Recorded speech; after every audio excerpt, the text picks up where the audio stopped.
Okay, we'll start again. So this is a class on the power of prayer using a technique of spiritual mind treatment, which was actually brought forth into the 20th century through a man named Ernest Holmes. And there's a whole church which is called Science of Mind, which is now called Center for Spiritual Living, which is a great proponent of this technique. And actually, the principles that he uses in this style of prayer have been around forever. Actually, if you go into Hermes and the Kabbalion, it employs the very first law of the universe, which is the universe is mental. All creation is mental. Also, saints such as Saint Germain employ this technique with the great I Am presence, and we'll go over some of that as well. So I don't know how much background I should give because I have given background in other classes, but I learned how to do this when I was about 21 years old. Not in the traditional way because I never even knew a Science of Mind church. At the time, I was living in an ashram in New York City, and the bodyguard of my guru was actually a master of martial arts, and he had a dojo right in downtown Manhattan in the financial district. And it was a huge space, a huge loft. And we didn't know that he knew this technique or whatever, but he was a very powerful guy, needless to say, with tremendous concentration. So he invited anyone who wanted to learn this technique of prayer to come over to his place. And it took about 6 weeks. We met for 6 Sundays. We really can't go through every single part of this technique in detail here. I'm hopefully going to be able to give you an overview which is meaningful. But it was a very powerful time in which a lot opened up for me, which allowed me to understand the power of who I am and what I am in relationship to God and how to use that power in a creative way. Interestingly enough, because I didn't go through formal training in a sense with a normal Science of Mind church, I got myself into a lot of trouble initially because this thing will take you literally. You know, what you ask for is what you get. Your word that you speak is very powerful. Your thought, of course, is very powerful, but when you issue it unto speaking, it's entered into the physical realm. And if you're doing it with this technique, which kind of harnesses the creative power of God, lots of things can begin to happen. There are many things that I created wrong, unintentionally, because I used the wrong words at the wrong times. I don't want to go into all the examples, but just a brief example was, I had a computer business, and I was treating for prosperity, and the business was treating, by the way, is the same as called praying. We call this a treatment. And I was treating for prosperity, and it was really going gangbusters. And lots and lots of money was coming in. So I had all the people that I had employed in that business were also spiritually oriented people. So I decided, well, let's get together every morning and begin our day with a spiritual mind treatment, this prayer, and we're going to just bring in more business. And as I did that, I used the phrase, I wish this business to increase and multiply. And what ended up happening to me was I didn't necessarily get more money. I just got more businesses because they kept increasing and multiplying. I ended up with 4 businesses and more employees than I wanted. So I wasn't treating or praying properly for what I wanted. So at any rate, I can babble on for quite a long time. I think I'm going to try and work off of an outline which I've used in other classes. So I'm going to screen share, and if anybody has any questions or wants to make any comments even now, just please jump in and ask me something, or we can continue. So I'm going to screen share here.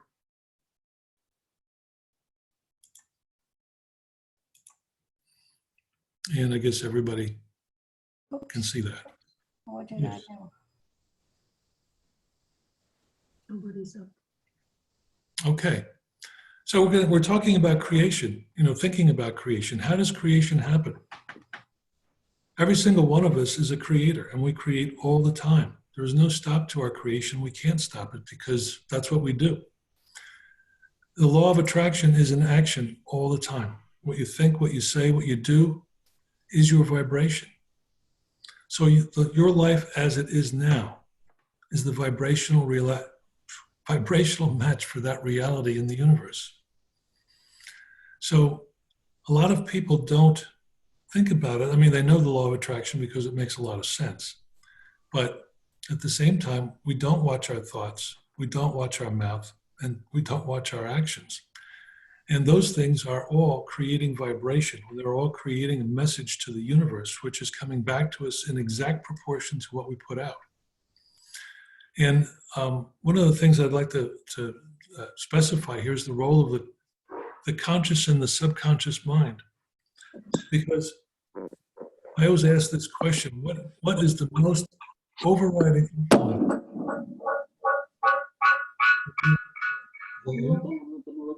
Someone's not muted properly.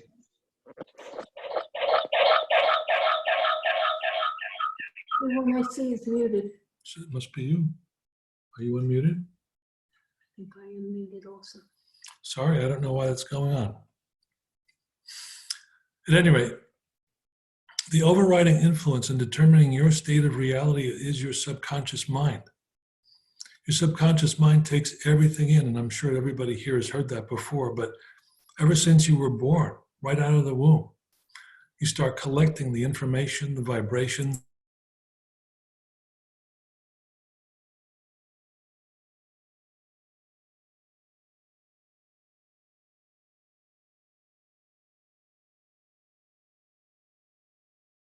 Unmute you. Thank you. Am I unmuted then? Yes. Okay, I didn't know if I was muted or not, sorry. I have a co-host here who's in control. Her name is Norma. I'll say again. The subconscious mind is an emitter of vibration. It's the sum total of all of your thoughts, consciously and subconsciously, which it stores into a massive, massive storage unit. So I like to think of it as, if you know how computers work, you've got your computer screen and you've got your hard drive. And the drive of the computer is where all of this information gets stored. Your screen itself is your current reality. So all of your current realities get completely stored in that subconscious mind, that hard drive, over and over and over again. And it has no discrimination as to what's good or bad. It just has that weight of the collective vibration of that consciousness. So that is what's creating your reality today. And the goal here is to change that consciousness if you want to. And the way that you need to change that consciousness is through the computer screen, this current reality that you are in right now. And by recreating and I'm looking for a word, and defining exactly what it is that you want at this point in time very, very strongly, you're going to send that message into the subconscious mind and begin to rearrange that information. So it overrides the existing programming and replaces it, just like you would on a computer on a hard drive. So our words have tremendous power in what we say and what we do. The other thing that is powerful is emotion. Emotion is, I like the way I kind of put it, the emotion is the wind that amplifies the flame. So the subconscious mind reacts very much so to that emotional, powerful words that are spoken. And in this method of prayer, which I'm going to get into, I know I keep talking about it, but it kind of, in order to get into it, there's a lot of little things that need to be foreshadowed so that you can get what's going on, because it's really not hard, but it has to be done rightly, and it has to be done specifically. Ernest Holmes, I like this one quote that I took out. And he says, each person has a mental atmosphere, which is the result of all that he has thought, said, and done, and consciously or unconsciously perceived. The mental atmosphere is very real, and it is that subtle influence which constitutes the power of personal attraction. For personal attraction has little to do with looks. It goes much deeper and is almost entirely subjective. This will explain our likes and dislikes for those with whom we come in contact daily. We meet some only to turn away with a word, while others we are once drawn toward, and without any apparent reason. This is the result of their mental atmosphere or thought vibration. No matter what the lips are saying, the inner thought outspeaks them, and the unspoken word often carries more weight than what is spoken. So if you ever wonder how you attract someone, or situations that you attract, or why people walk into your life all of a sudden, it's that subconscious vibration emitting that magnetic pull. Interestingly enough, that happened with me and Norma. I had no idea Norma was going to walk into my life. And I just, for some reason, I was vibrating, luckily. And I guess I was I don't know, I just changed my vibration. At the time I was going through a horrendous divorce. And it was this method of prayer and treatment that got me through it. Because I was able to affirm and realize my own power in recreating the life that I wanted. Again, Ernest Holmes says, life is like a mirror and will reflect back to the thinker what he thinks into it. The more spiritual the thought, the higher its manifestation. So any comments on what I've covered so far? I think I hope it's self-evident, but if anyone wants to share anything, you're welcome. Okay, I'll just continue. Part 2 in this is, who are you?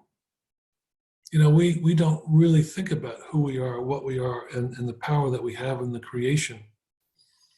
So what is God and what is your relationship to God? Is it something you talk about over tea in the morning? I doubt it. Most of the time, most of us don't. But knowing who you are is absolutely the most essential step in practicing deliberate creation. For it is that, for when you understand who you are and the power that you have, and you start to release a statement of knowing something from that point, it is really, really powerful. And if you add emotion to it, then all of a sudden that subconscious mind, as well as the great mind of God, which we're going to talk about, goes into action with something that is called universal law. And that universal law is the thing that is the creative element throughout creation. So in thinking about who you are, are we going through spiritual growth or spiritual awakening? And many of us think that, we need to grow spiritually. But the truth is, we are already all full spiritually grown, because we have been already created perfectly as we are through the Creator. It's a question of unfolding. It's a question of waking up. And I'm sure that everybody here has had that experience. When you get to a new level of understanding, it's not like something new has been added onto you. It's just like you're remembering something more. It's not that it's something that we're reconnecting with on a deeper level. So we are continually spiritually awakening if we want to, if we strive to. And the truth is, there's no separation between you and God. All of the knowledge, all of the wisdom, all of the answers, and all of the creative power for the manifestation of anything you conceive of is contained within you. Excuse me. Meditation, although it's not part of spiritual mind treatment per se, I just know that meditation is the gateway to God realization. That's also something I've been doing for a long, long, long time. And meditation allows you to directly connect to the experience of your oneness with God. And that's the whole point of meditation. And as you become more established in that conscious presence, you recognize that there really is not you are not far at all from God, but you are really contained within it. And I have this simple illustration of a circle within a circle. God is a circle with no circumference, whose center is everywhere. That's a great statement to ponder. But you are within that great circle without the circumference, in it and not separate from it. So God is within you, manifesting you, through you, and as you. We are the instruments of God expression. We are God in action.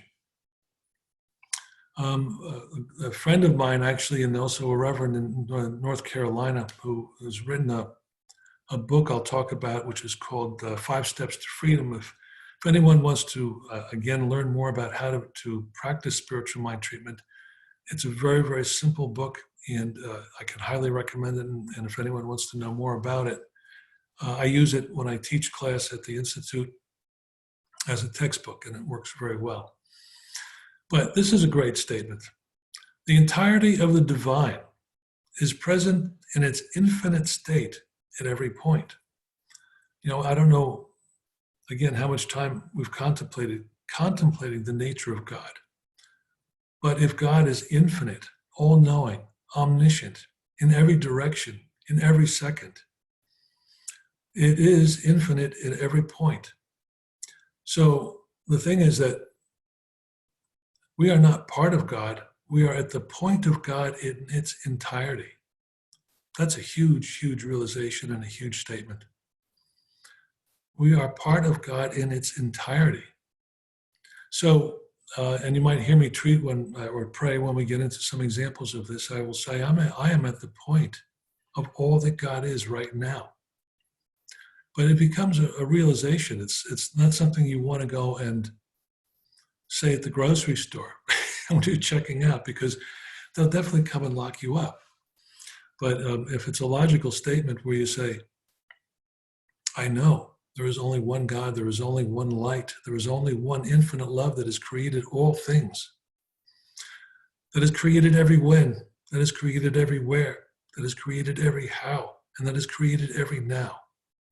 I know that I am at this infinite point of God, this perfection. For the all of God, that everything that is perfect in every detail. And I know that there is no part or point of God that is any less than any other part of the all that is. So I am at that point of God, which is the all that is now. And that is a step in the beginning of this prayer, which is called the identification step. So, and I also there's actually step 1 and step 2, identification and unification, because I identified the Almighty Power as being what it is, the Almighty Power. And then I recognized and realized that I am not separate from it, but one within it. And once when I start praying or saying statements of affirmation from that point, it's very, very powerful than just kind of like saying to your friend, hey, pass the coffee. It's at a whole different level. So you're working on that subconscious mind, and you're working on releasing that vibration into the great mind of God, which is now going to be acting upon whatever it is that you treat for and however it is that you do it.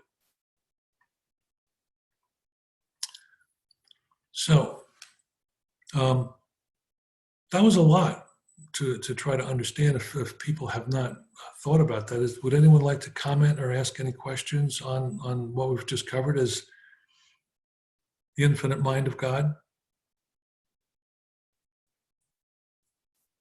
Do you see anyone, Norma? Mm-hmm. Okay. No one speaking up. I do. Go ahead.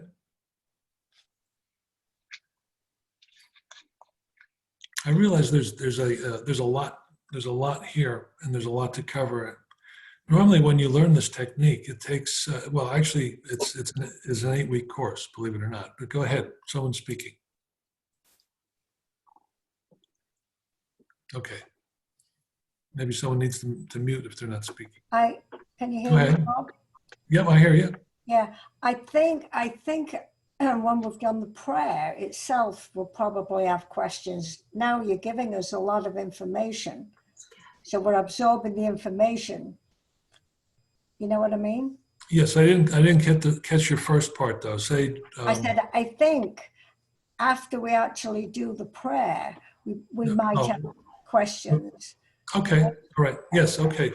I'll just keep on rolling forward. Thanks. Okay. So, the metaphysics of deliberate creation. How does a spiritual mind treatment work? And what I wanted to do is differentiate this type of prayer from the type of prayer that you've probably been exposed to for your whole life. And there are really 5 types of prayer. Everybody's familiar with the bargaining prayer. You know, the bargaining prayer is, I'm in such trouble, God. I swear to God, if you get me out of this mess, that I can find the money that I need to pay my rent, I know I'll stop drinking for a month. You know, it's that type of a thing. And the thing is that it sounds kind of silly, but people do it all the time. You know, you observe it all the time. Then there's what I call the petitioning prayer. And the petitioning prayer is something that all churches are so accustomed to use, including in our own service, including on our own hymn books. And basically, the petitioning prayer is, Dear God, if you can find it in your glorious grace to grant us goodness so that we can move forward, we really, really would appreciate it. And it's that petitioning prayer, which is you're automatically separating yourself from that power because you're addressing an entity that's above you, that's far away, and that you think that you have to please in some sort of manner. So the effectiveness of that type of prayer is really quite lacking. And I have to say that when we do prosperity in church, not asking for money, but just stating our own prosperity, think about how we ask. It's a prayer that's, again, that's more of petitioning rather than knowing. In a knowing prayer, we would say, Dear Lord, I know that there's an infinite supply in this universe, and I know that all of our needs are fulfilled from this infinite supply from a loving Father Creator. So I know that all of my needs and all of this church's needs are met in full and beyond. So I give thanks for the monies that we attract right now in this day, in this month, and in this time. For I know that they are more than enough than we need, and we rejoice in this prosperity, and we are grateful. So you can kind of see the difference between, the attitude of the prayer, but also in the effectiveness of the prayer. Because in one type of prayer, you're kind of muddling around, but with spiritual mind treatment, the goal is to change consciousness. That's what the metaphysics is all about. You're starting at point A, and then you end up moving to point B in your conscious recognition. And when that conscious recognition becomes reality, you have set up the perfect vibrational match for that new reality to manifest. Then there's the meditative prayer. And that's fine, but there really is, and that was just in a list. I wouldn't particularly call meditation a prayer, but some people do. And it's really a prayer that's a prayer of being. There's no action. It's a union with God. And then there's the lost mode of prayer, which is an ancient spiritual practice knowing that the desired outcome already exists. In the subconscious mind and the reality does not have a timeline. Emotion does not have a timeline.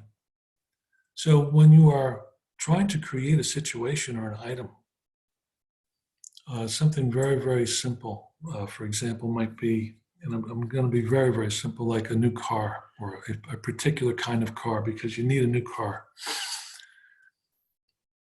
When you get into the specifics of what it is that you desire, you state, and I'm kind of getting ahead of myself here, but you state it as though it has already happened, because the subconscious mind and the reality really doesn't know a timeline. So again, if you were looking for, let's say a job, that's better than a car. I know that I have the perfect job. after I've gone through my union with God, I know that all of my needs and desires are fulfilled, and that I am blessed with all that I need and want and desire, for I'm the child of God. So I know that as I have a desire and a need for a new situation to provide for me an income, I've created the perfect job. I have attracted this job now, and I am grateful for it. For this job meets all of my specifications within my travel, within my talents and abilities, within my pay. I am grateful, for I have already accepted this job, and I am joyful. So I give thanks right now, and I accept it. And so it is. So again, that's the example of stating it in the present as though it's already happened, and drawing the universe to that reality, which is that art of creation. Another quote from Ernest Holmes: the power is not so much in the statements we use as it is in the consciousness our words induce. They help us to become aware of that which already exists. It's kind of exactly what I said, I guess. So how does this work? Universal law is the mechanism. And this diagram just is there to illustrate how this might work. It's pretty simple, really.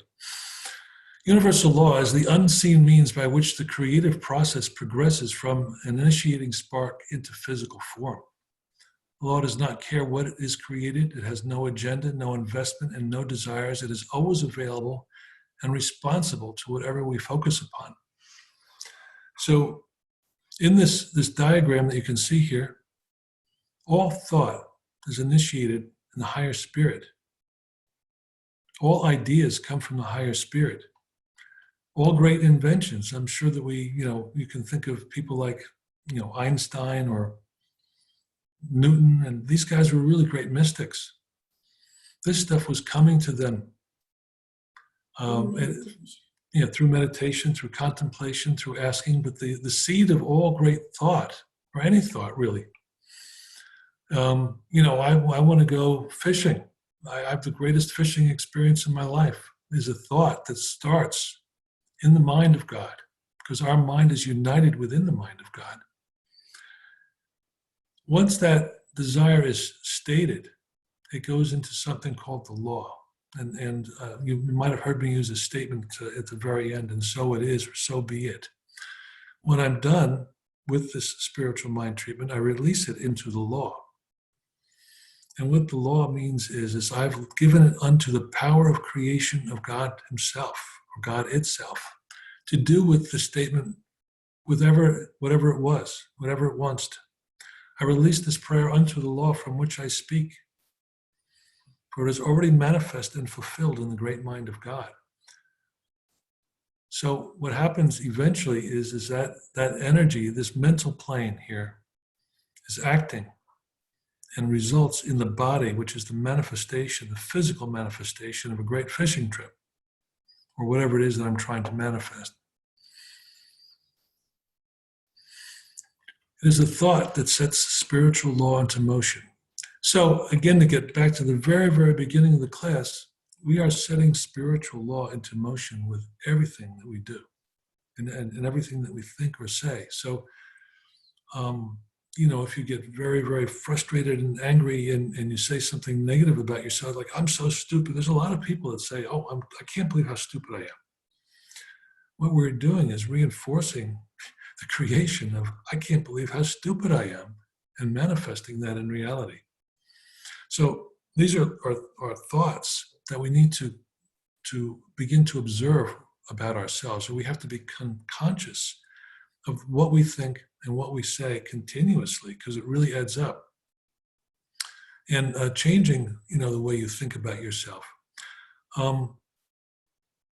In the class at ISD, we tried to go through, stages of kind of warming up to this concept, because it is new for lots of people. And a lot of people, and I know for myself,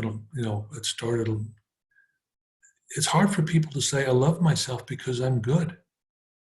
And it's not that we all don't know that we're all good. We are all good. But have you ever stopped to think and say, I love myself because I'm good? What gets in the way? What emotions, what other thoughts, what other bad habits of the way you're thinking, whether it be from yourself, whether it be from an employer, whether it be from your parents or grandparents or school teacher, all that stuff that we're carrying has to go. So I love myself because I am good. And I know that there's no separation between me and God, for I am the joy of God expressed.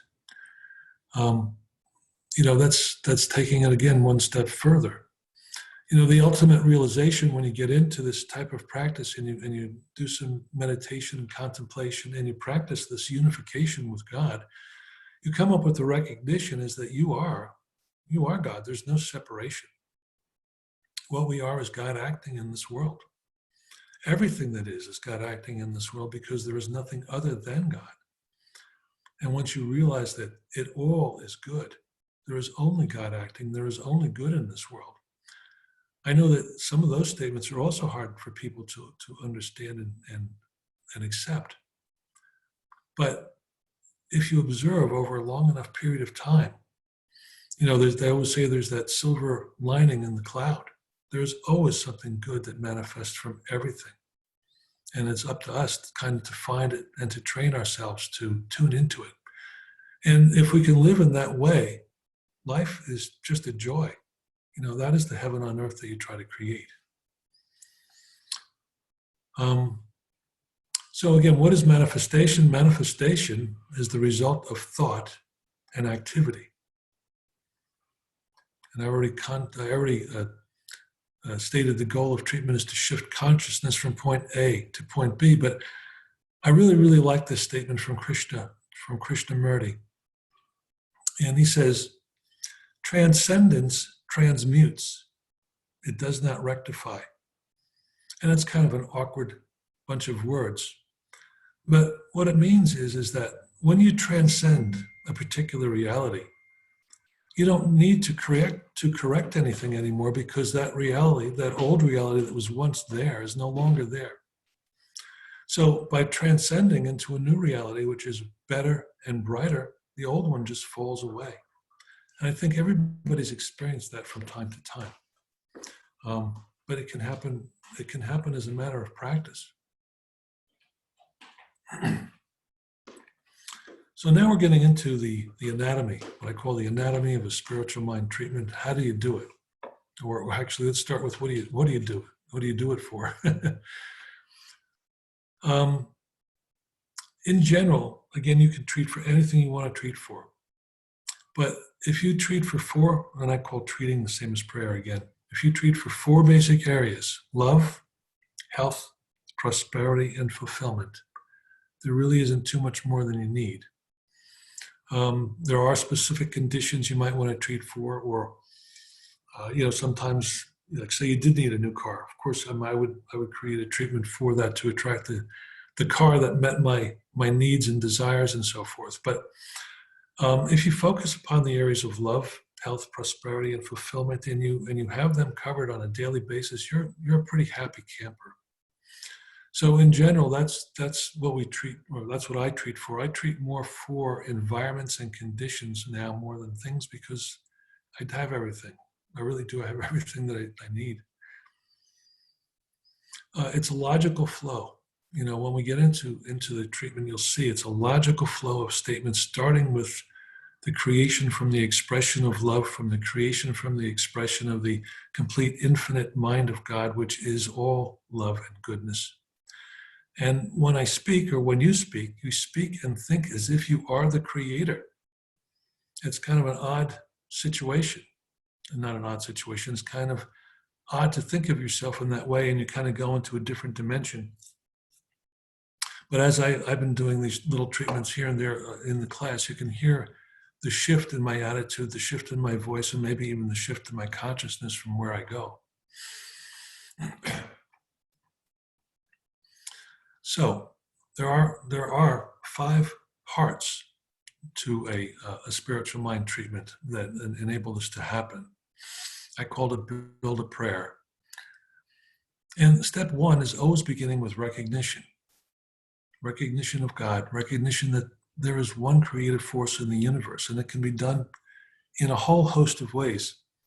And when we do a class at the Institute, we'll take a good part of one class and just start writing down recognition statements.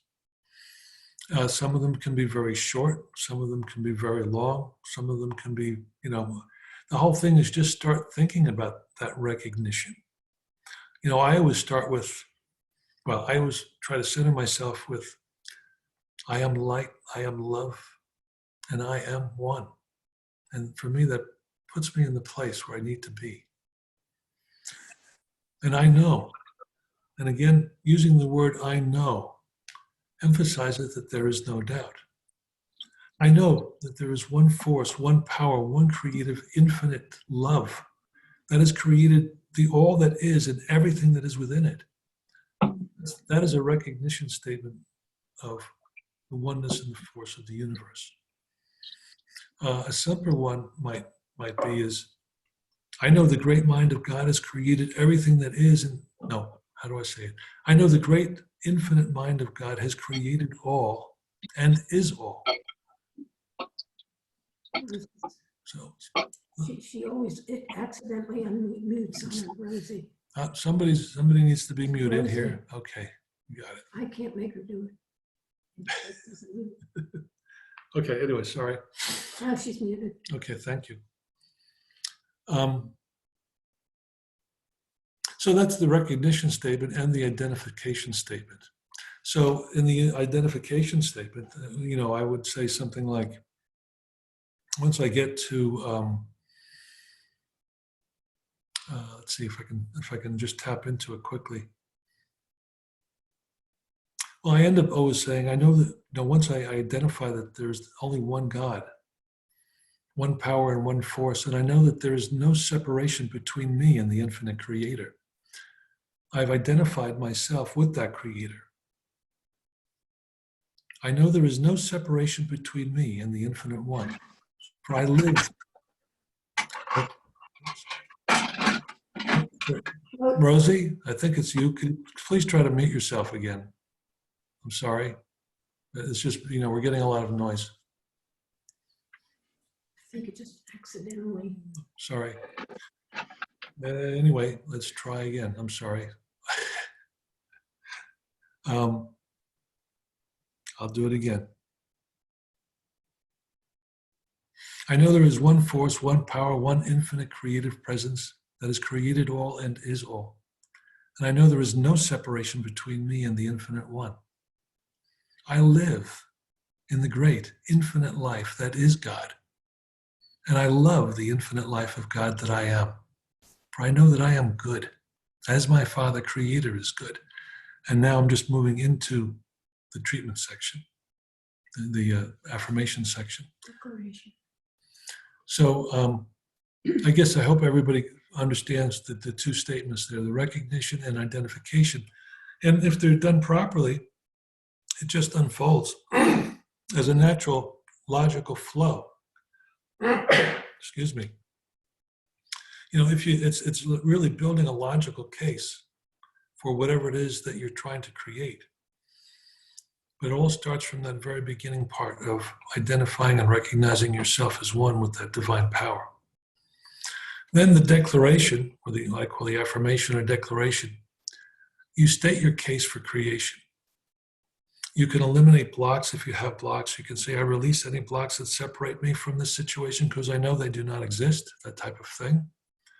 I don't do that anymore, although that is a style that some people use.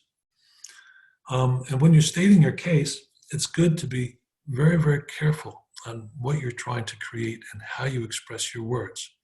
As I was illustrating earlier with creating more businesses rather than more money. Sometimes just simple statements are become the most potent. And oddly enough, in my own practice, I know that I use a lot of words because I'm always searching for that right clarification, that right definition of what I'm trying to express. And then ultimately, I will settle into something that's much simpler when I really, really find what I'm trying to express clearly. So it's very common if you're trying to do this, to roam around and roam around and roam around and try to really define what it is that you're stating. But that's a very, very good exercise because you become clear. And as you become clear on that, what you're creating, that vibration that you're emitting is very, very clear. And that instruction into the law, that universal law, becomes very, very clear. And as that becomes clear, crystal clear in your mind, then manifestation just manifests. The next part of that then becomes, and you might have heard me use this already if you can remember, is gratitude and acceptance. So once I've stated my case for what it is that I'm creating, I give thanks that it's already been created. Because again, reality or the now doesn't know that it hasn't happened yet. So if I state that case and give thanks for that it's happened already, it gives it that much more power. Plus, gratitude in itself is an emotion. And that emotion of gratitude and acceptance, if you can really feel the acceptance for what you are creating, that is another very powerful technique to bring that into manifestation. And then the final stage is just the release. So when we release the prayer into the mind of God. And then it becomes the law of God's expression. And we have nothing to do with it anymore because once it's done, it's done. We don't go back and look at it again. We might do another treatment or might do the same treatment the next day or at another time. But releasing it into the law allows the law to do its work.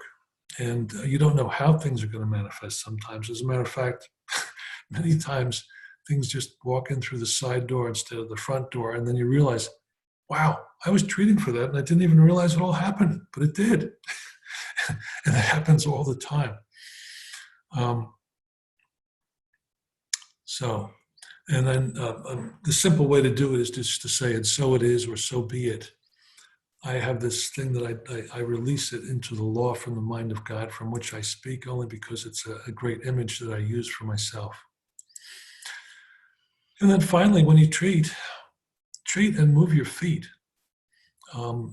Prayer alone is great, but if you couple that with action, so if you're looking for a job, what you're doing is you're peppering the universe with ripeness for the job you're creating, and then you're going forth with your effort and just allowing it to come to you that way. Because as you make physical effort to manifest along with the mental effort, obviously it's a physical world, so we draw that into physical reality.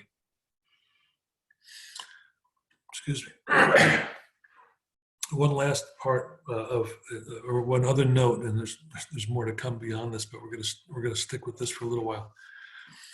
Blocks come up, what I call blocks. When you're trying to reprogram your subconscious mind, just think of it in the beginning especially. Sometimes in the beginning you can begin to do these treatments and things happen right away. You'll get some very interesting, what we call demonstrations quickly, but then all of a sudden, all this stuff comes flying out that you didn't know was still in your mind or subconscious mind from a long, long time ago, because you're raising your total vibration. So what has to happen is a lot of stuff comes out of your subconscious closet. And you might think that you're going backward instead of forward. But that's the time just to recognize what's going on. Just kind of relax and let it flow out of you and recognize that once it's gone, you don't have to deal with it again. It's just gone.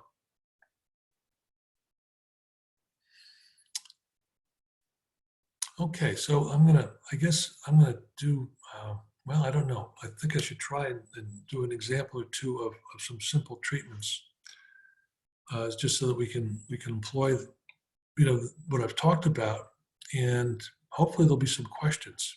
Maybe if you take a suggestion from someone on something they want to accomplish. Yeah, maybe that would be an idea. Is there anyone, this is kind of well, is there anyone that needs to create something in their life that you would like to see how I might apply this technique?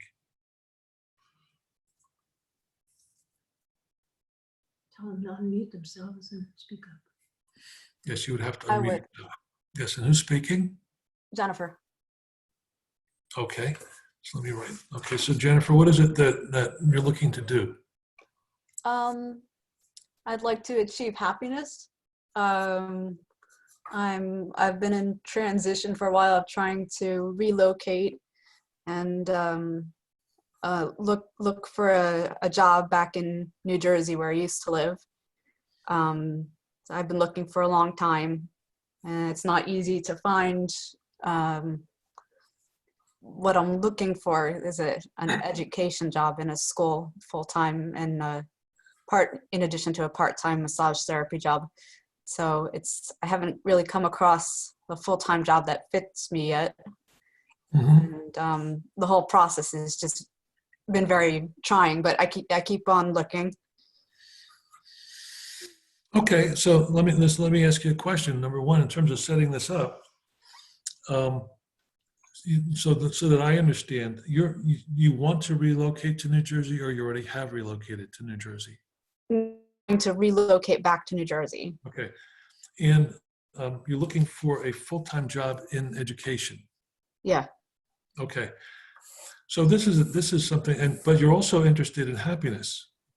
Right. Well, that's part of the happiness, but part of the happiness besides finding a job is also like, relationship life, finding a place to live. It's all part Right. of the Sure, package. the whole gamut. So there's a lot of different things to treat for, but something this is a good illustration, and when you're treating for something, and the first thing that came out of your mouth was happiness. So, and of course, actually, that's really, really important. To be happy is perhaps the most important thing, because then everything else falls into place. And when you're looking for a job, again, sometimes it's good to be very specific, but sometimes it's good not to be so specific. So instead of having a job in education at this point in time, maybe there's a job out there that fulfills all of your needs and wishes and desires that might be easier to attract in reality, I guess. Or, the thing I'm trying to say is we don't want to limit how God is going to react or how God is going to solve your situation in this way. Because if I'm just trying to narrowly pinpoint, I need a job in education, and there are only so many available. Obviously, there are many other jobs available besides education that might just suit exactly what you need for whatever your desires or whatever your interests are. So I think that I might approach it that way first and see what type of job, especially since you're wanting to relocate back. So Bob, can I jump? I have tried expanding my job search to include like social service kind of stuff, Mhm. or also elder care, or Okay. restaurants also. Okay. So you're open is what we're saying. Bob, can I jump in a second? Yeah, sure. Go ahead. One of the things that just reminded me of something I said to somebody recently about a job. When you're in a situation where you've done something and your mind is still there, I say, I want a job that utilizes my talent in an atmosphere I love, that compensates me well and leaves me enough free time for my personal life. So, Excellent. you know what I mean? Instead of being so specific that you narrow it. Yeah. That's exactly right. And that actually was an excellent treatment in and of itself if it was done in the right format. The only thing was that I want wouldn't be in your vocabulary. I have would be the vocabulary. So, or I have attracted. Boy, I'm having a little trouble with my voice. Hang on.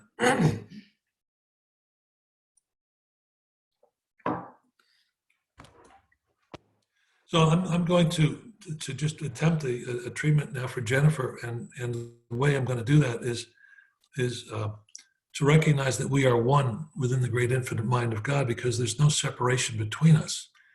And that's a technique that people use when they're treating for one another, which is something it's almost a whole nother class, but we wouldn't want to get into that here as much, but I can do it here now. Dear Lord, dear infinite Father, I know there is one force and one power and one creative element, one infinite love that has created the all that is and everything that is within it. So I know that Jennifer and I are one within the conscious presence of God. And I know for Jennifer that she is manifesting right now the most wonderful job for herself in the relocation to New Jersey. For in this job, she has attracted a job that suits her every need and purpose, that suits her pay, that suits her talents, that suits her interests, that gives her fulfillment, and that is a blessing upon her and all around her. She joyously attracts and accepts the right job in the right location that gives her all the benefits that she's looking for on every level and in every way. And this job is a joyous expression for her, for she knows that she is happy in this job, she is healthy in this job, and she has attracted the good that surrounds her on every level and in every way. So I know that this job is waiting now. This job is manifesting right now in the great mind of God. And I accept this job as Jennifer accepts this job in her relocation to New Jersey. And so it is. So that was, that was it. Did you see the movement in any way from point A to point B, Jennifer? Well, what do you mean? Did I see the movement? Like the Okay. Well, what I did was in the movement is what we did is we in consciousness, in the consciousness of God, in a sense, we created a position that's right there for you now. Oh, and how you said that? Yeah. Yes. So I am grateful for this job already. I give thanks for this job now, and I know that it is manifest for me perfectly in every detail. So we've left it to the great mind of God. We've released this. I release this now into the mind of God, for I know that which I have spoken is already accomplished, and so it is.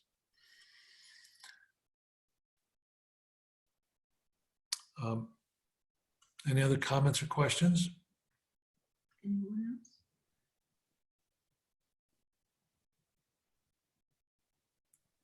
I guess not. I have to compliment you, Bob, on how you worded all that. Oh, well, thank you. It flowed together because you covered her like coming into New Jersey with the job, wording was wonderful. Well, Yeah, just thought I'd tell you that. I appreciate it. Yeah, but again, what we're trying to do is build a logical case in the mind of God for creation. So,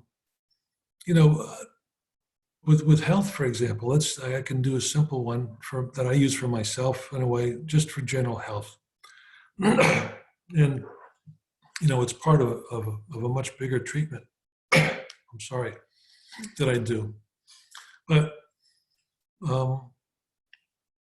and I have to try to cut into, it's like I have this very long treatment that I use every day for all of these aspects. But when I'm treating for health, I give thanks. Let's see, how does it go? Yes, okay. I am the perfect creation of a perfect creator.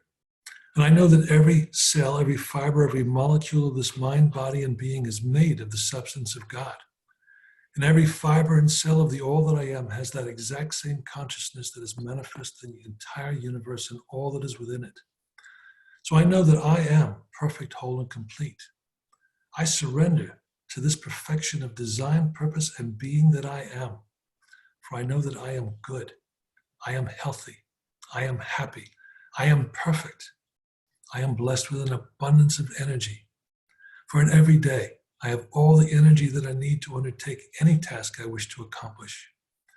I give thanks that I am fit and trim, for I eat wonderful foods in the proper amounts, and I carry my ideal in perfect weight. I give thanks that I am strong, for I enjoy the activities that keep me strong and healthy. I am so grateful for this magnificent sleep that I enjoy in every night, for in every night I sleep deeply and soundly throughout the night, where I am nurtured and healed as I rest, and I awaken refreshed in every morning filled with a clarity of mind, clarity of thought, and a direction for my day. And so it is, and that's part of it. But you can see how it stems from one logical progression to the next. And if you can kind of think of those terms of these steps, the recognition, identification, declaration, then acceptance, and so forth, it's kind of like driving a stick shift. At first, it's very, very clumsy. And when we do it in class, in the ISD or whatever, I've got a sheet which I can show you, which is called Build a Prayer.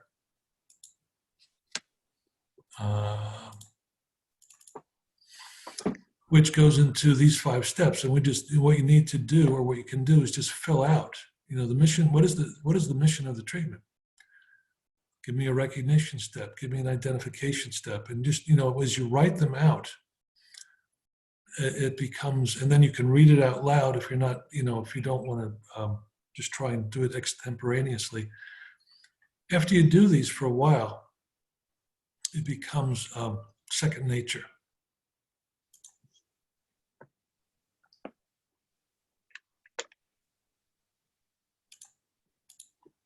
I'm going back to the other sheet now. Norm, is there anything else that you think I should do on this? I mean, I have more to cover, but is there anything else that anybody wants to ask about, or particular things to treat for?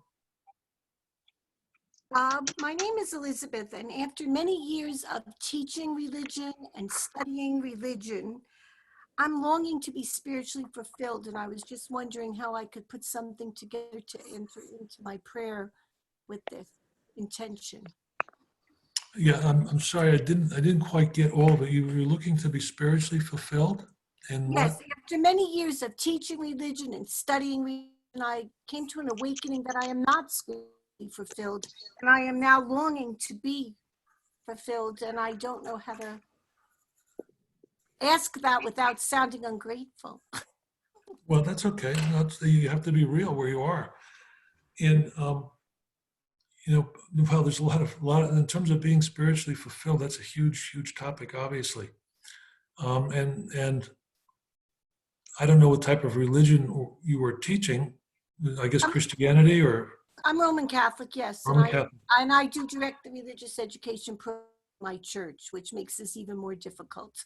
Sure, and I can see where, and I hate to say it, but organized religion in some respects really puts blinders on you to Yes, a it degree. does. It does.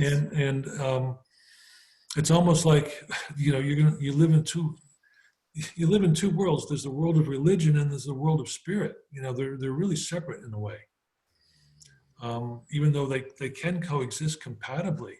But what I've found that in my pursuit of spiritual understanding, when I go back to religious texts, I now understand what they mean, whereas before they were a mystery. So, I don't know if I could divert a little bit, but well, I won't get into that now. I was going to get into some of the I am consciousness statements, even that were made by Jesus, that really reflect this type of thinking. But in terms of spiritual fulfillment, I would say the number one thing to do is ask. And I'm saying ask God for it, because that is a heartfelt prayer that will not go unanswered. I can relate a story myself. I don't know if it bears any relevance at all, but my father died when I was 19, and I was going through a turbulent enough time as it was, trying to figure out what was going on with life. And I was in college. I went back to college, and it wasn't only that my father had died, but there were a whole other series of events and circumstances that just caused such tremendous confusion in my life. And I can just remember just walking aimlessly for, it seemed like hours around town. And it was, upstate New York College, going into the woods. And at one point in time, I just, fell down on my knees and I said, God, you got to help me here. You have to show me what it is I have to do. Why am I here? What is it all about? And it was within a matter of a month or two from that point in time that meditation started to enter into my life. I started to pursue the understanding of spiritual, things of spiritual nature and that type of thing. And that's why I ended up with a guru and I went to India and I went to an ashram and I had all kinds of experiences that most people don't do. But, that was really, I think, an answer to that prayer, because it put me on a path of spiritual awakening in my, and that's really been the goal of my life. So, I would say just a heartfelt asking, but in terms of treatment, the way that if you can affirm that and I'm sure that what is in the Catholic Catechism, I think, what is the purpose of life? Norma's Catholic, she knows. To know God, to love God, to serve God, or? Yeah, they kind of, yeah. Why did God create you? To know, love, and serve him in this world. Okay. So, that could be taken in so many ways, some of which is very, very limiting and some of which is very expansive. But the affirmation that there is only one God, and to know that there is only one God and that you are not separate from God. We think many times, you've always heard in church, God is within you. But that's a great limitation. Yeah, God is within you, but you are also within God. You are the ocean that is within the drop. All of the power, all of the knowledge, all of the infinite side of God is there within you as well. In you, as you, and through you, as God divine. And those are hard concepts for lots of people who are very, very tightly bound into religious teachings to grasp, because it might make them feel as though they're going against their teaching, or they might feel that they are creating even a sin of some type of, or being, pretentious or what have you. And again, it's not something you go around your supermarket saying, "Hey, I'm one with God. Pass me that Hershey bar. I'm going to check out now." It's it's kind of a private thing that you get to through meditation and contemplation. But what you might do, this is just something that's coming to me off the cuff, is take a piece of paper and a pencil and just start writing down empowering statements about yourself in relationship to God. I know that I am good. I know that I am part of God's good. And start just letting those thoughts come into your mind one after the other, and do it regularly. And I think you will awaken unto a place where that relationship that you're seeking, which is what the spirit is all about. Spirituality is having a relationship with the divine that's not dry, that's real. Religion so much of the time just makes it so dry and far away and just something off of a page for many of us. Some people get a great deal out of it. I never did. But in the pursuit of understanding your own unity and your own divinity, then you become aware of God. So I hope that helped. You can't do that. You have to speak. Oh, I just need to speak from here. Yes, loud. Yeah, as a former Catholic myself, one of the things I happen to like is one of the I am statements from Saint Germain, and which simply says, "I am the mighty, magnificent miracle of God in action." And I add, and my words are God's words. My actions are God's actions. And my word carries the full power of my God presence. and must manifest.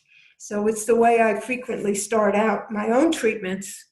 But to me, that is an awesome thought, that I am the mighty, magnificent miracle of God. And then when you say, my actions are God's actions, and my words are God's words, it makes you tremendously responsible for everything you do. So that you have to be careful what you say, because you certainly wouldn't want to say, God damn it. Because you would not want to damn someone or something. You would not want that. So, it just made me feel so responsible for everything I said and did to work to, so that I could live up to what I truly am, which is the mighty, magnificent miracle of God in action. That's my 2 cents. Thank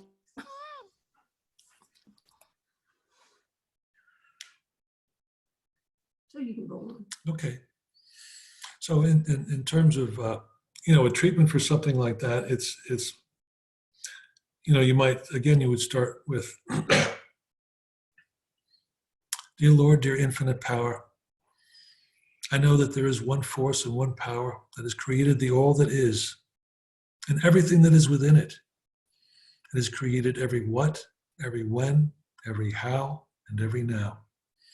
So I know that it has created everyone, including myself. And I am not separate from this infinite self, for I am at the point of an infinite expression of a dynamic power and love.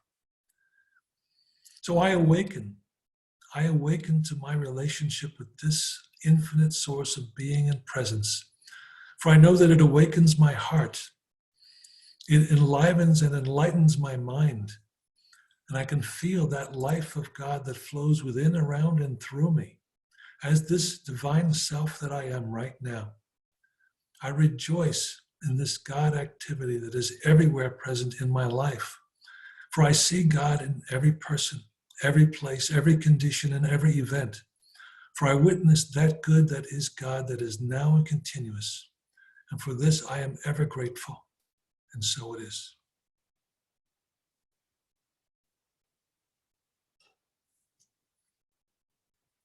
So is there anyone else that would like to discuss anything with regard to how to approach something? Yes, hi, this is Laura, and I do apologize for being late. That's okay.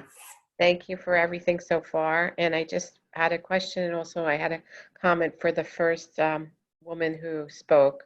I work at a university, and I just wanted to throw out a suggestion that maybe you could look into higher education, because that's education, and it's another venue. There's a lot of colleges in New Jersey. So that's what I wanted to say.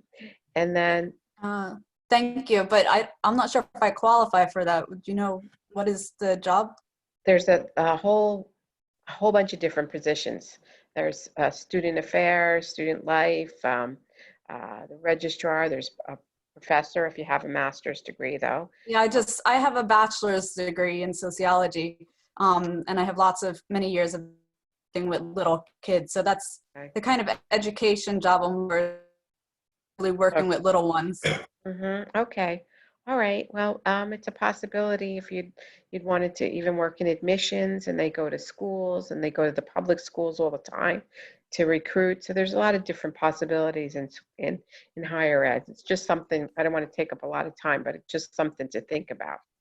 Okay, thank you. Yep. And then the other thing was that I feel often that I'm not, I don't know, I work really hard and I don't get recognition for what I do personally and professionally. And it seems to be a repeated pattern that others take credit for something that I've done. So I'm just looking for my tribe or people that I could feel good about myself with, or, that I can help and they will help me in turn, if that makes any sense. Mhm. Sure. Okay, That's an interesting one. thank you. So, I guess where that really boils, when you break it down to its most basic point, recognition, getting recognition is really being loved, for what you're doing. It has to do with love. So part of that is loving yourself. And maybe what we are, I'm just going to try it. There's many, many ways to slice the apple here. There's so many ways that you can do it. But in going through a treatment for loving and appreciating yourself, let's see how that works out in terms of recognition.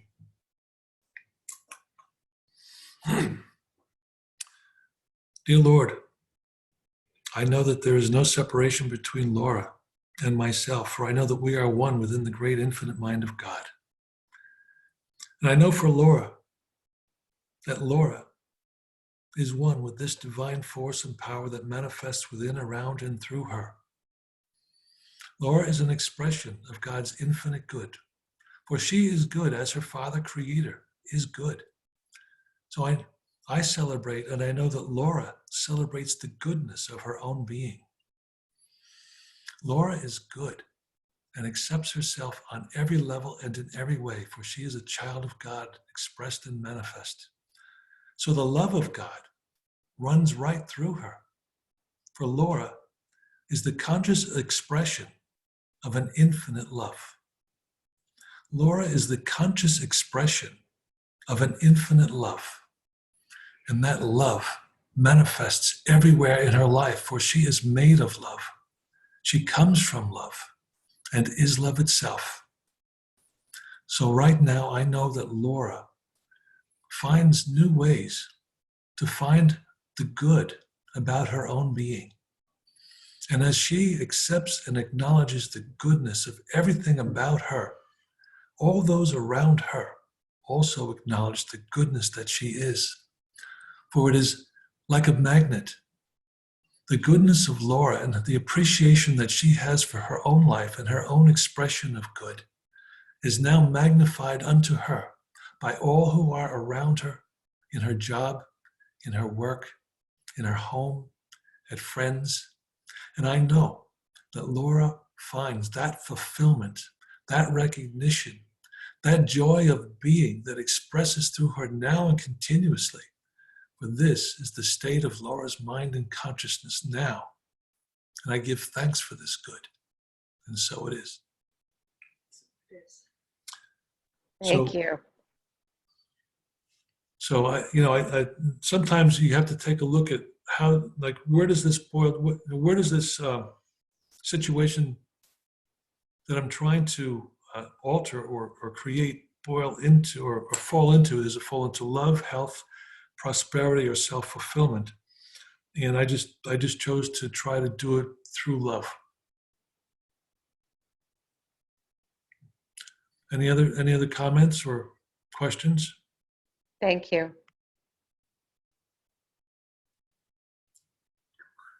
Okay. All right. So, this is, for me, this is fun because I love treatment. And when we do get together in class, we practice because it's really a matter of practice, practice, practice. And we're almost actually coming to closing. This is perfect. These are similar to something called affirmations. So what is the difference between an affirmation and a spiritual mind treatment? An affirmation is usually a short statement that works in changing perception about yourself. So, I every cell in my body vibrates with health. I'm getting better and better every day in every way. Those are short statements about yourself. But when we're doing a treatment, it's a formatted statement designed to manifest conditions or items in the physical world by harnessing the power of God that we possess as creators within the creation. And really, one is a subset of the other. It's just that hopefully after this evening's talk, you'll see that one is quite a bit more powerful. However, the great exception here is the use of I am statements. And the two most powerful words ever uttered is I am. Because it embodies a full treatment in itself, in a way. If you think about I is one. So as soon as you say I, and this is true for anything that you always do, you're identifying what you are with the oneness that is God. I, there's only one. Am is an action verb. Am also implies it already exists. So you are taking action with the great infinite mind of God. So that's why when you say things like, I am so stupid, it's such a bad thing to say. You know, I am so careless. Oh, I am so clumsy, whatever you want to talk about. So the great I am consciousness really is something that has been taught about and developed through Saint Germain. And I'm learning more and more all the time about Saint Germain and the incredible I am consciousness, because it never ends. But, well, here's the one that Norma liked. I am the mighty, magnificent miracle of God in action. You know, that says volumes. I am the infinite, opulent, abundant, dynamic nature of God. I am the divine presence commanding the perfection, peace, and harmony of my outer world and affairs. These are statements that some of which I've combined into my regular treatments just because they're so powerful and so good. But it's something that you can almost practice independently, as you know, if you go in and out of meditation. They're really, really great types of statements. Getting back into what we were talking before with Christ, you know, when Christ said, I am the light, I am the way, those were the I am statements. So when Christ is saying, I am the light, he's not saying to everyone else, hey, look at me, I'm the light. He's affirming to himself, I am the light. I am the way is his path. I am, meaning the words I am, is the way out. It's the open door. It's not that he's the only way. It's just I am the way. So I don't know. I know there's a lot of semantics there and something that people have to contemplate. But there are just tons and tons and tons of these I am statements, which you can find online. I use them, you know, all the time. I am the commanding conscious presence that governs this mind, body, and being. Those types of statements are very, very empowering and can be a great platform from which to launch into just about any type of decree or you know, treatment that you want. One last thing here, I'd like to talk about this one book which I spoke of, which is called 5 Steps to Freedom, which is written by John Waterhouse, who oddly enough, and he has his 5 steps to freedom, which are really all about the 5 steps. And these are his descriptions of the 5 steps of treatment. But when I originally taught this class, which was way, way back, I think in 2012, oddly enough, and I was searching for things online on how to, teach people how to do this technique. I had discovered this guy, John Waterhouse, totally independently, and used these techniques and some of his statements for years and years. And lo and behold, when I go to Asheville, because we have a house down or a condo down in North Carolina, and we're looking for local churches to go to, and wouldn't you know that John Waterhouse is the minister at the church at which we attend. And he's written this book, 5 Steps to Freedom. It's so bizarre. It's great.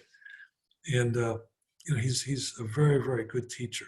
And this is if anybody around New Jersey here at the Institute needs this book, I have several of them where you can order them online at Amazon. They're very inexpensive, but it is a very, very short book. It's probably about 100 pages or less. But if you go through it, it will give you a very good understanding of what I was trying to express here tonight.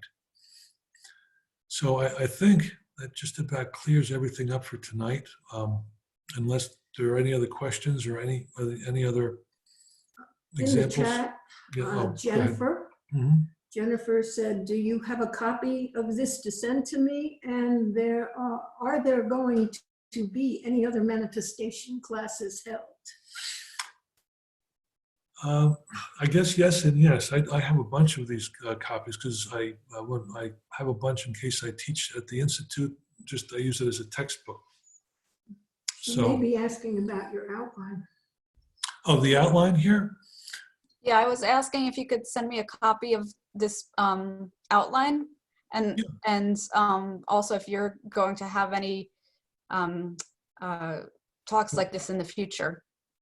Yeah, I do. It's kind of like we're in an odd time with the church now, and so there was an open night, and not anyone else was scheduled. So we thought I'd take a stab at this, and I think hopefully people got something out of it.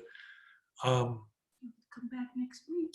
Well, Norma says I could come back next week, but maybe somebody else would want something else to do. But yes, I think if there is interest, then I guess what you need to do is just email me. My email address is Robert Victor #1, which is Robert Victor 1 at gmail.com. I'd be happy to send you this, and maybe some other information as well that I've outlined, and as well as some links. There are places on the internet that really express this very, very clearly, and I can send you some of those links as well. So I'd be happy. Robert Victor 1 at Gmail, right? Yes, that's it. So are there any other questions? Yes, Bob, this is Tanya. I have one quick question. Is this a methodology that changes over time? I know you've been doing this for years. You say that you pretty much feel abundant in aspects of your life. Is it something that once you get, you just get it and you fly off and you're good? Or is it something that you recommend kind of just constantly getting educated in? Is that making sense? Well, here's what it is. Excuse me. Like I said, I never went to a church that did this. I never had any real formal training. I just learned from a guy in a dojo who learned from another guy. And then many, like it's been like 40 years later, I've actually found a church that did this type of thing. And I found that I can do it. I did it. I did it on my own. And the way I did it was I practiced every single day in earnest as part of my meditation. And I always say that it will teach you if you, just study a little bit and practice daily. It will begin to teach you what you need to know, and the types of things that you need to know will start appearing in your life. It moves your consciousness forward. Yes, so Norma says it moves your consciousness forward. So what happens is that you begin to learn from your mistakes, because everybody does make mistakes, and hopefully that's where some type of coaching or some group or someone like myself would come in handy, so that you don't use words that you might not be realizing you're stringing together that might create a problem. It's always good for maybe someone to have a question on that, someone to review. But for the most part, once you learn the technique and start practicing it, you can run with it. And once you start seeing changes manifest in your life because of it, you gain a lot more confidence in your ability to create your own life as you want it to be. And what's kind of an interesting thought is that, when you're trying to change something in your life, do you have to know it with 100% in that balance of the subconscious mind? And the answer is no. You just have to know it 51% to 49%, because once you cross that 50% barrier, everything's in your favor and everything begins to manifest. And what you find that is over time, actual things become easy to manifest.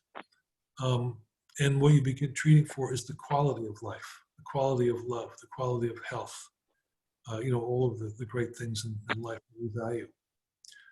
I hope that answered your question. Absolutely. Thank you so much.